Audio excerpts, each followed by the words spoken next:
Salut à toutes et à tous et bienvenue dans un monde de bulles, la seule émission intergalactique entièrement dédiée, dévouée, consacrée au 9e art. Nicolas, à la bande dessinée. Voilà, on va pas dire à la BD, on va pas rétrécir cet art magnifique, magnifié par les auteurs dont fait partie Nicolas. On te retrouve aujourd'hui avec Showman Killer aux éditions Delcourt. On va en parler dans quelques instants.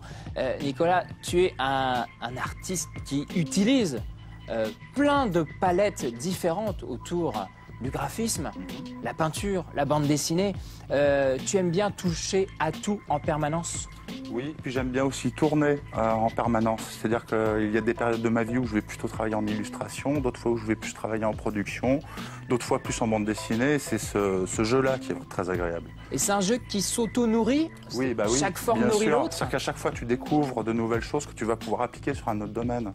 Et c'est vrai que même sur une série, je pense à ma première série de bande dessinée sur Torrent, entre le premier album et le dernier album, tu as fait tellement de choses entre-temps que tu pourrais changer de style complètement. Donc il faut faire attention à pas trop muter. Mais est-ce que la grande liberté qu'on peut avoir, je sais pas, par exemple en peinture, on fait ce qu'on veut, on peut jeter de la peinture, on peut créer vraiment de façon tactile et de jouer avec la matière. Est-ce qu'on peut le faire aussi avec en bande dessinée où il y a quand même des codes et un scénario derrière? Bah là, d'autant plus parce que cette fois-ci, je ne travaille plus seul, je travaille avec Jodorowsky, donc c'est un autre jeu aussi, c'est une autre confrontation. Bah, quand tu es tout seul, tu as tendance à tout te permettre, mais en fait, tu peux aussi te bloquer. Parce qu'à force de tout te permettre, tu ne vois pas forcément certaines choses qui sont parfois essentielles. Quand tu travailles avec un scénariste, c'est déjà dégrossi. Donc dans ta tête, tu vas commencer à lire le scénario, tu dis « Ah non, je vais peut-être pas faire ça », mais c'est déjà un deuxième degré. Donc il t'a libéré le terrain dans ce cas-là, le scénariste. On le disait, tu touches à tout, justement, tout ce qui touche entre autres au graphisme. Est-ce qu'il y a des vraies différences de travail lorsqu'on réalise une toile, lorsqu'on réalise une BD ou une illustration? Ah oui, ça n'a strictement rien à voir. L'exercice de style de la bande dessinée a ceci de particulier que tu as vraiment une narration, je trouve, entre l'image que tu es en train de faire, celle que tu feras et celle que tu as déjà faite. Et ce jeu-là fait que chaque image ne peut pas être prise isolément, je trouve. Alors qu'une illustration, dans l'absolu, peut être extraite, malgré tout, même si elle a une cohésion par rapport à un texte ou d'autres images. Elle peut être extraite. En BD, non. Et c'est vrai que moi, j'ai du mal à extraire une image en me disant « Tiens, celle-là, elle est super belle. » Non, ou elle est super moche, hein, ça peut être dans l'autre sens aussi. Mais non, et je dirais même, c'est pour ça que même dans une bande dessinée, tu peux avoir différentes qualités, différents niveaux, parce que les images chantent aussi entre elles. Et ça, c'est quelque chose que tu vas retrouver peut-être plus en storyboard, mais pas en illustration. Bon, Nicolas, on va donc te retrouver dans quelques instants pour Showman Killer aux éditions Delcourt. Et tu l'as dit, avec l'un des maîtres, Alejandro Jodorowsky, l'inépuisable, l'infatigable, 135 ans au compteur de métier de bande dessinée. Il va me flinguer la prochaine fois, c'est pas grave. On va se quitter quelques instants, on va partir à la découverte d'une nouvelle série, Grand Prix aux éditions d'Argo. C'est Marvano qui s'occupe de cette nouvelle série. Alors c'est pas un Grand Prix comme on peut voir en ce moment avec des voitures qu'on pourrait téléguider avec une petite manette, non pas du tout. C'est la vieille époque où ça sentait bon l'huile, la graisse et puis des héros qui risquaient leur vie à chaque week-end pour chaque Grand Prix. C'est parti pour une très belle aventure.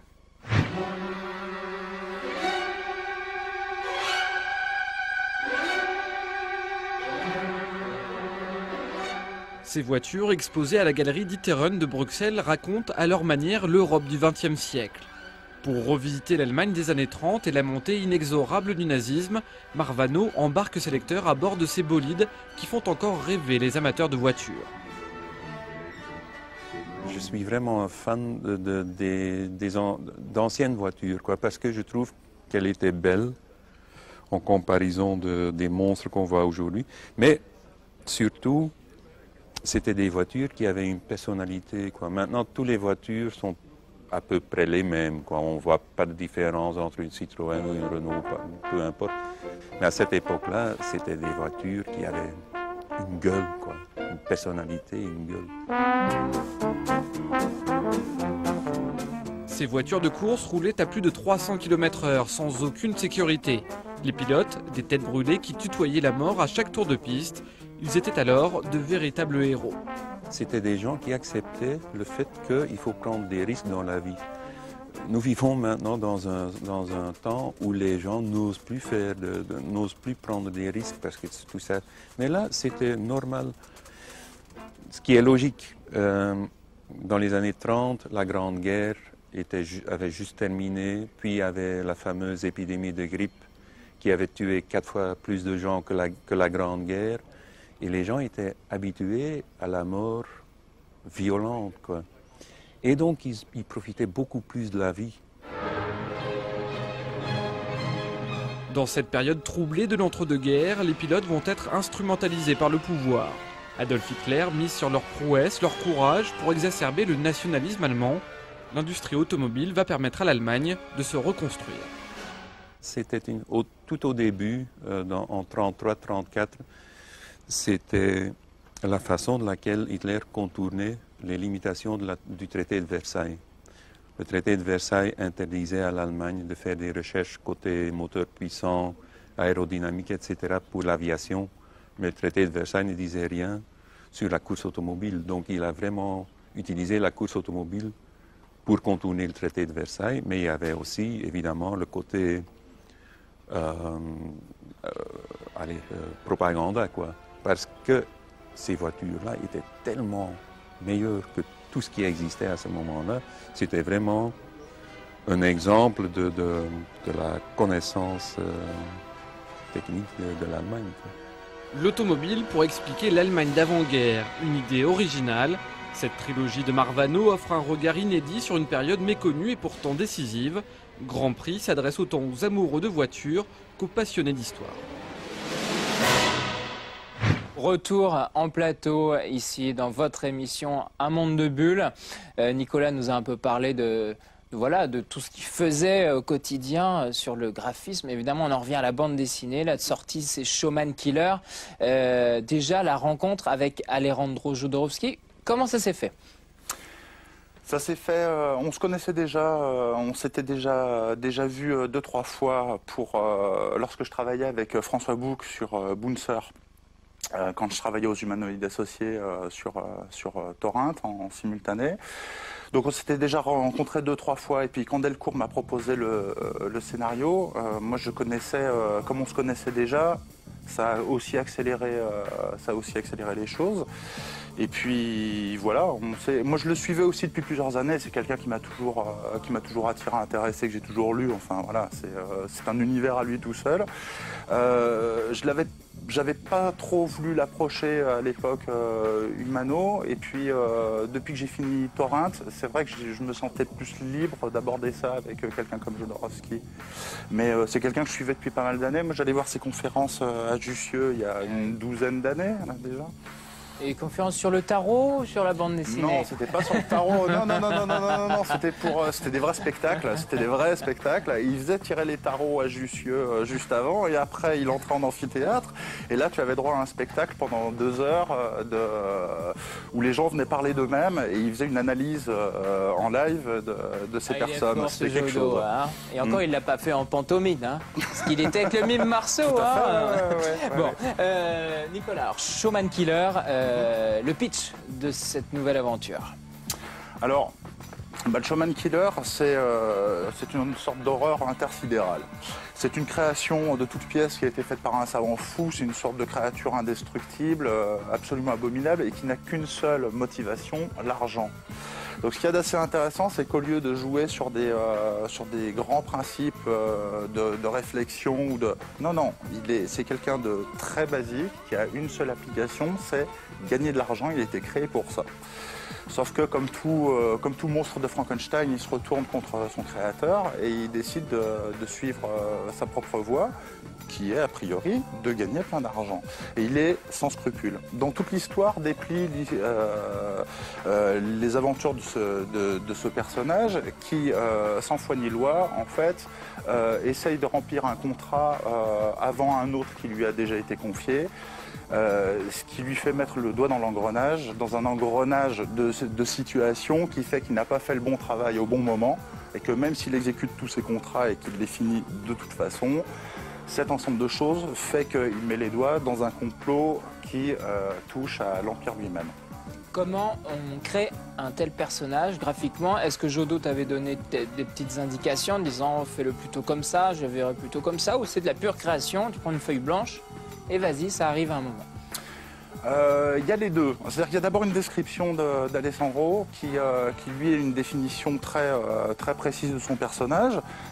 Maintenant, derrière, il laisse une entière liberté. C'est-à-dire qu'il dit, voilà, moi c'est mon idée, maintenant t'en fais ce que tu veux. Il dit ça, il revient dessus aussi, et puis c'est normal, on est là pour avoir ce ping-pong naturel. Et donc c'est en partant des descriptions. Et puis c'est jamais simple non plus, parce qu'on part avec tout le bagage historique de ce qu'Alejandro a pu scénariser. Donc c'est pas, voilà, on débarque pas comme ça en disant oh, bah non, il va être bleu avec des bottes vertes. C'est pas, on essaie de faire attention aussi à tout ce qui a été fait avant, de pas trop se rapprocher d'autres héros qu'il a pu développer. Voilà. Donc cet exercice de style n'est pas forcément très simple non plus, ça c'est vrai. Nicolas, on va continuer notre discussion dans quelques instants. On va se quitter encore une fois. On va aller découvrir une série qui carbure, on peut le dire, c'est IRS aux éditions du Lombard, signé de monsieur Stéphane Desberg. Alors il y a la série mère, il y a une série annexe, enfin bon, un mélange à la sauce belge, donc Stéphane est vraiment un grand spécialiste. Nous sommes allés à sa rencontre en pleine crise internationale. L'économie, est-ce qu'il s'en est un peu nourri justement pour modifier son scénario? C'est parti. L'agent Larry Max est de retour pour un 12e tome de la saga IRS. Cette fois, l'incorruptible agent du fisc américain va exhumer les petits secrets et les comptes cachés d'Hollywood. Une aventure qui va le mener sur les traces de son père et lever une part du voile sur sa mystérieuse disparition, ainsi que sur ses liens avec la belle Gloria. Jusqu'à présent, on lui confiait des enquêtes sur des criminels. Ça a été l'or des Juifs dans les banques suisses, ça a été les narcotrafiquants, la corruption, etc. Ici, c'est vraiment un sujet qui le concerne lui, puisqu'en fait la police découvre des éléments sur la mort de son père. On pensait que c'était un accident, finalement, c'était pas ça. Et donc c'est une enquête qui le concerne vraiment lui, qui se passe principalement à Los Angeles. Et donc je crois que c'était l'occasion de vraiment de creuser plus le personnage, de révéler un certain nombre de choses, et puis d'avancer dans sa relation sentimentale avec Gloria. Je dirais d'avancer de manière définitive. On retrouve Gloria jeune, donc à l'époque où Larry a commencé à la connaître quand elle était jeune actrice et qu'il en était amoureux. Et en fait, lui, il y a des choses qui lui ont échappé à ce moment-là. Bon, on va essayer de pas trop dévoiler, mais des choses un petit peu plus glauques, un peu plus intrinsèques. Est-ce que Larry va réussir à ramener Gloria vers lui ou pas? Une tournure davantage introspective donc pour ce 12e opus. Sur la piste de l'homme qui a commandité l'assassinat de ses parents, Larry, comme à son habitude, ne recule devant rien. Mais certaines vérités pourraient bien lui coûter cher. Il s'est engagé dans l'IRS pour mener un combat bien précis. À partir du moment où il se rend compte qu'il a peut-être mal interprété certains événements, ça pourrait remettre en cause sa manière de faire les choses et voir peut-être la suite de sa carrière. Mais sans du tout qu'il y ait de prise de tête. Ça va rester un personnage très volontaire, très déterminé et fondamentalement bien dans sa peau. Sa détermination est sans faille et je pense qu'il y a un côté jusqu'au boutiste, presque pitbull, quand il est sur une enquête. Il lâche difficilement, il ne va pas céder, les moyens de pression n'ont pas effet sur lui. Une BD polar à la sauce hollywoodienne, la précision du trait de Wronken sert à merveille l'intrigue politico-financière imaginée par Desberg pour un des récits les plus haletants de la saga. Je suis fort ouvert à ce qui se passe dans le monde, ce qui est politique internationale et politique intérieure aux États-Unis. Et j'essaie d'avoir une réflexion par rapport à ça et me dire, bon, je crois qu'il y a des tendances qui vont se dégager. Ce qui est arrivé, on n'a pas prédit la crise des subprimes en IRS, je n'irai pas jusque-là. Mais il y a une dérive du système financier qui était évidente, sur laquelle j'avais déjà eu une réflexion et qui a un petit peu orienté certains thèmes dans la série.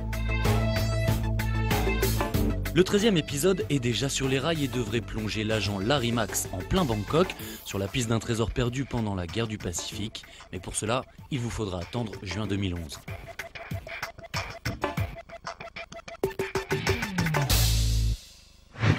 Retour en plateau et on va achever Nicolas qui est là pour son showman Pour se faire killer. achever. Ah, voilà. Nicolas, à chaque fois, tu avais ta série Torrente, là c'est une nouvelle aventure. Donc on crée une nouvelle famille de papier, des personnages, des univers. Comment tu vis, toi, chez toi, dans ton atelier, je sais pas comment ça se passe, face à la feuille blanche, tu leur parles à tes personnages, le matin, tu arrives, tu dis ça va, je sais pas, t'as passé une bonne nuit, tu as un petit café avant de reprendre la route spatio-temporelle, comment ça se passe? Bah, c'est vrai qu'il y a un grand changement, ça fait un gros changement d'univers, donc c'est quand même, il y a des phases où on n'est pas encore immergé. Tu sais, il y a toute une phase de découpage où tu ne te sens pas encore à l'aise, totalement à l'aise. Tu vois, tu pressens les choses, il y a des trames d'histoire. Et puis après, quand tu commences à rentrer dans le détail, que tu abordes les problèmes de design, tout ça, là, ouais, tu commences à te dire, tiens, toi, ouais, je vais te faire du matériel, tu vas voir. Enfin, il y a un côté affectif avec les personnages où tu commences à les habiller, à leur donner du matériel en sachant qu'ils vont faire ça, ça et ça. Tu dis, ça pourrait être marrant de faire ça comme ça. Il y a des, et puis tu t'amuses, c'est un jeu permanent comme ça de rebond entre les. J'ai tendance en plus à attaquer les planches par groupe de 10 à peu près. Voir l'album entier et en fait c'est une sorte d'upgrade permanent de toutes les planches. Donc l'album il est fini le jour de la livraison, c'est à peu près ça. Mais je trouve ça intéressant parce que quelquefois tu vas pouvoir penser à des choses en te disant tiens ce serait marrant d'avoir tel objet, donc tu vas le retrouver dans toutes les pages, mais ça je vais pouvoir le faire une semaine avant le bouclage. C'est-à-dire que tu fais une sorte de chemin de fer comme le font les magazines. Tu vois un peu, tu as une vision globale de ce qui se passe. De toute façon, ça commence par un chemin de fer. Et puis là, même sur Showman Killer, ça allait plus loin que Torrente. Je n'ai même plus d'esquisse de planche. J'attaque direct. Je photographie en rafale tout le chemin de fer et j'attaque direct sur le chemin de fer. C'est une sorte de grande angoisse pour les éditeurs qui se disent est-ce qu'il va nous livrer à temps complètement. Quand tu changes d'éditeur, oui, ils sont un peu dans l'expectative quand même. C'est normal, c'est légitime. Alors, on le voit sur ce plan large, on a les écrans géants sur le plateau. Il y a une diversité incroyable aujourd'hui dans la bande dessinée dont tu fais partie. J'ai l'impression que tu t'es lâché encore plus aujourd'hui sur Showman Killer. Et on le parlait, c'est du space opéra qui permet peut-être justement de jeter de la peinture encore plus facilement, de faire quelque chose d'éclatant, de brillant. Comment t'as ressenti ça, toi ? Je sais pas trop parce que c'est finalement pas par la partie graphique que je me pose la question, c'est plus par rapport, je suis pas le scénariste, mais justement c'est dans la mise en valeur du scénario que ça m'intéresse. C'est plus ça le défi, alors que ce soit du space opéra, très bien, ça reste du fantastique, voilà, c'est évidemment plutôt mon domaine. Grande liberté quoi. Hein. Grande liberté, oui mais grande liberté, mais aussi ce qu'apporte le fantastique, c'est une synthèse des préoccupations que tu peux avoir dans le quotidien. Donc c'est quand même tout le terreau, le vivier de la science-fiction, c'est de pouvoir mettre en exergue et de pouvoir vraiment synthétiser un propos. Et moi voilà, c'est plutôt comme ça que j'ai envie de l'aborder. Et Showman pour moi c'est ça, on prend le caractère de ce showman-là et on se dit qu'est-ce qu'on peut faire de ce truc-là? Et puis qu'est-ce que ça soulève comme question? Voilà, c'est ça qui est intéressant. Alors après ça s'insère dans du space opéra parce que c'est la meilleure mise en scène possible pour ce genre de personnage. Je me pose pas tellement plus de questions après graphiquement. C'est de m'amuser le plus possible. Donc le chemin que ça prend par rapport à tout ce qui existe à côté, j'en sais trop rien en fait. Là-dessus, j'ai pas de recul. Alors, l'album sort maintenant, dans les mois qui viennent. Tu travailles sur quoi? Le 2. Voilà, tout simplement. Le 2, et puis entre-temps, j'ai bouclé un livre, parce que je continue quand même en illustration. Et là, je viens de travailler sur Lovecraft. On a fait un gros ouvrage chez Mnemos sur les contrées du rêve, la cité de Kadat. Voilà, qui est une cité fantastique qui a été développée par Lovecraft. Et voilà, c'était le moment. La dernière question, j'en avais une petite sous le coude. Comment justement tu fais? Tu vas acheter ta baguette le matin, ton petit croissant, et ensuite tu vas faire du space opéra ou des mondes incroyables? Exactement, je vais déposer les enfants et après je cours très très vite.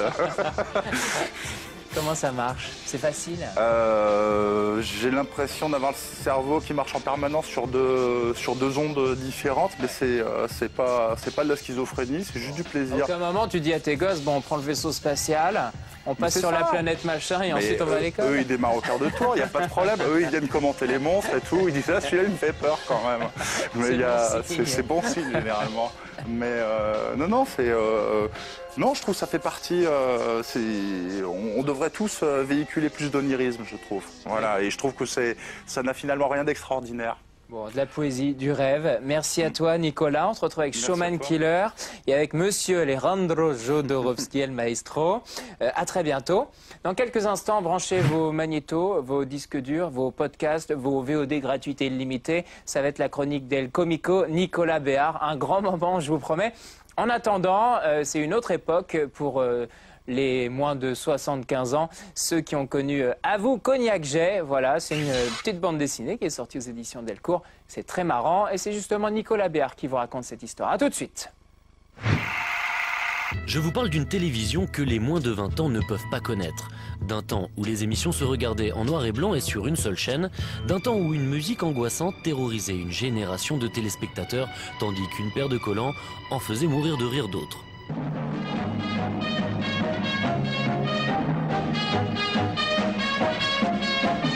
Il fallait quand même qu'on parle de mémoire collective, c'était important, et l'idée c'est de trouver quand même le plus grand dénominateur commun. C'est-à-dire que si je prends deux, trois exemples, sur les dossiers de l'écran par exemple, la chose qui est le dénominateur commun de tout le monde, c'est que la musique, ça foutait la trouille à tout le monde, à tous les petits garçons étaient sous la... Voilà. Donc si on passait à côté de ça, on passait à côté de l'histoire des dossiers de l'écran, par exemple.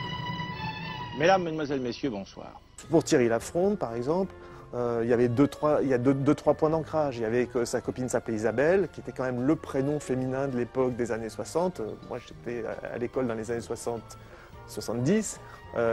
J'avais 4 Isabelle dans ma classe. Donc ça, c'est vraiment voilà, ça, la première chose. Deuxième chose, il portait des collants un peu ridicules. Et troisième chose, il y avait une belle grosse médaille et que tous les petits garçons rêvaient de porter.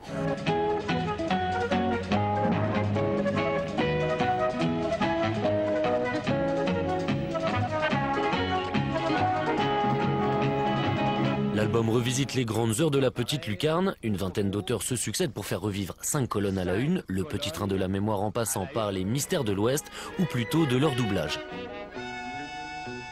Moi, j'ai mis un certain temps à comprendre que James West n'était pas français. Et voilà, et donc ma quête, c'était de savoir qui était derrière le personnage, quoi.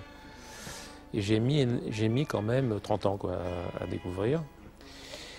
Et donc j'ai découvert que James West, en fait, il s'appelait Jacques Thébault et qu'il s'occupait également de faire parler en français Steve McQueen, qui faisait parler en français John Cassavetes, qui faisait parler en français pléthore de comédiens. Et voilà, et donc j'ai mis un certain nombre d'années à percer le mystère des voix qui ont bercé mon enfance. Tous les incontournables cathodiques y passent, comme l'horloge hypnotique et très design de l'ORTF, un doux délire où la télévision de papa dérape, comme aurait pu le faire Alain Decaux. Quant à Nondorf, eh bien, nous avons reçu 912 réponses. Alain Decaux avait de tendance, quand il faisait ses émissions, de temps en temps à s'emporter, à faire preuve d'un fort beau dynamisme en fin d'émission, où il y avait les personnes en régie qui lui faisaient signe qu'il était peut-être temps qu'il arrête de s'étaler sur les détails et qu'il arrive à des points un peu plus concis. Et d'où le fait qu'à un moment, il pète un peu les plombs et qu'il finit en beauté, on va dire. Et c'est vrai qu'il a des moments d'emportement. Et j'ai vraiment supposé qu'en régie, derrière la petite vitre, on lui faisait signe. Et que plus ça allait, plus l'horloge tournait, plus c'était... Après le tome 1 et les années 60, la télé des années 70 débarque dès le mois de novembre. Nous, on a déjà une petite idée de la suite.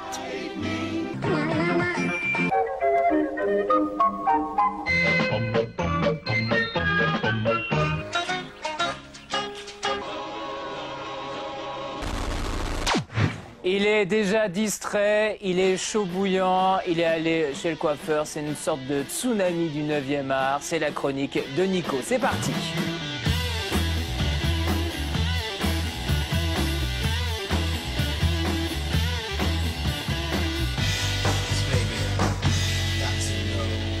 Il est là, il est rigolo, il est gigolo, il est magnifico. Hein, je mets des hauts partout parce qu'on va faire du comico aujourd'hui, Nico. Oui. Hein? BD argentine. Oh là! Ouais, une BD argentine adaptée au cinéma. Voilà. Et comment est-ce possible? C'est possible que voilà. Ah, c'est une toi aussi, t'as eu Tengo Cinco au Baco? Je suis germaniste de formation, moi, en fait. Ah oui, t'as fait allemand, oui. Bon, ok, personne n'est parfait. Alors, mon cher Nico, Boogie. Boogie. Ça date de quand? C'est récent, cette bande dessinée? Non, c'est vieux. C'est vieux. Ça date de 1970, 1972, si je ne m'abuse. C'était créé par un Argentin qui s'appelle Fontana Rosa. Il est mort depuis, malheureusement, donc il n'aura pas l'occasion de voir ce film en salle. Il est mort en 2007, mais il avait validé le script, il avait validé l'adaptation. Voilà. C'est n'importe quoi. J'ai envie d'être clair, hein, c'est barré, c'est complètement trash. C'était une BD qui était divisée en petits sketchs, comme ça en fait. C'était sorti peu de temps après je sais pas si tu te rappelles de Dirty Harry, l'inspecteur Harry. Bien sûr, hein, glacial, froid, dur. C'est ça, c'est l'inspecteur Callan, si tu veux, mais en 10 fois plus trash. Voilà. Il est raciste, il est réactionnaire, il est sexiste, enfin voilà, il frappe les femmes, il bute des vieilles, c'est du grand n'importe quoi. Ouais, hein. C'est un vrai plaisir, quoi. C'est énorme. Non, c'est une très... Enfin, l'adaptation est vraiment chouette. C'est très violent. C'est quand même pas un film pour les tout petits, mais... Ah voilà, n'emmenez pas vos gamins le dimanche matin avec des bonbons, ils vont ressortir traumatisés, surtout que c'est en 3D. Ouais, c'est le premier film argentin tourné en 3D. Voilà, ça a été réalisé par Gustavo Costa. Ça a coûté 2,5 millions de dollars. Ah, quand même. Ouais, mais ça donne un mélange vachement sympa, un mélange de 2D, de 3D, il y a de la photo. C'est une belle BO aussi, c'est vachement bien. Alors, quitte pas Monico, on va regarder évidemment un extrait de la bande-annonce. Ouais. Alors, pas en 3D, les enfants, évidemment, hein. Faudrait que vous soyez équipés dans quelques années. Ça sort le 17 novembre. Voilà, mais en 2D, c'est parti. Necesito un doctor. No te hará falta. ¿No sientes nada al matar a un hombre? Si uso silenciador, no siento nada. Hubo un error, Boogie. A Gary no había que matarlo. ¿Quién es Gary?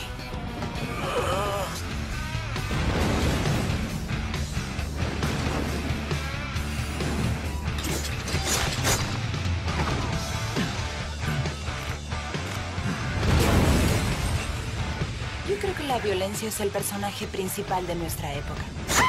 Óyeme bien, Marcia, y que no se te olvide. La principal causa de la violencia es que algunas personas le quieren quitar la comida a otras. ¿Hay alguien a quien no haya matado? Aquí. Oh, gracias. Hola, Nicolas. Lo que quiero decir es que les influences, c'est quoi? Les influences, en fait, comme c'est une adaptation, là, Gustavo Costa, c'est une adaptation d'une BD des années 70, on l'a dit. Là, on est en 2010, donc forcément, il fallait faire quelque chose d'un peu plus moderne. La BD, je te dis, elle se divisait en sketchs, en petits sketchs, en quelques cases, tu veux. Donc là, c'est pas le cas. Hein. C'est un scénario qui se tient 1h30 dans une ambiance très mafieuse. Après, les influences, forcément, il y a plein de petits clins d'œil qu'a glissé Gustavo Costa. Il y a des clins d'œil à Apocalypse Now. J'ai repéré un beau clin d'œil au film Les Nerfs à vif, qui est vachement bien. Et puis après, mais il y a du Miller. Ça t'embête de me regarder. Je suis désolé, je regarde les images. Comme les gamins, tu regardes la télé, toi. Excusez-moi. Et il y a du Miller. Enfin, tu peux pas t'empêcher de penser à Marv de Sin City, tu vois. Donc voilà.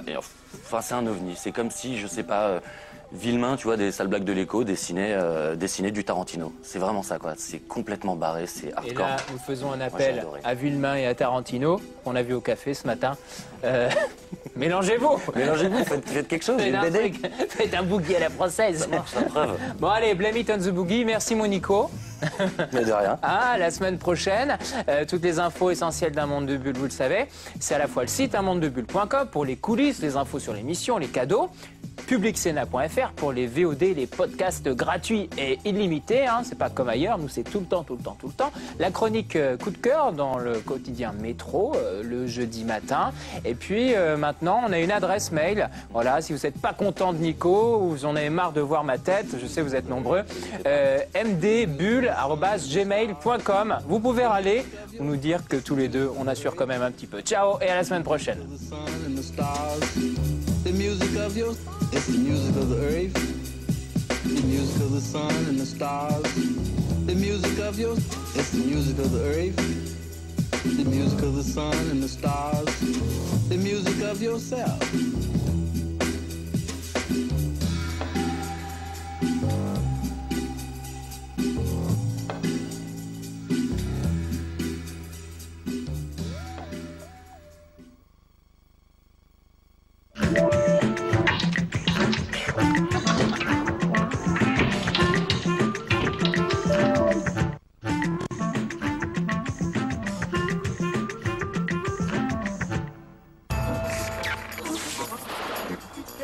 sense of common purpose. Never. Yes, we can.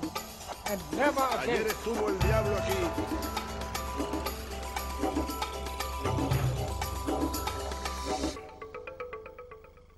Bienvenue dans Parole du Monde, un séisme qui a fait 250 000 morts et 1,5 million de sans-abri, des ouragans qui ont dévasté l'île et maintenant une épidémie de choléra. C'est dans ce contexte et sur un champ de ruines que sont organisées le 28 novembre prochain des élections présidentielles et législatives en Haïti. Élections cruciales puisque le gouvernement qui sera élu sera en charge de la reconstruction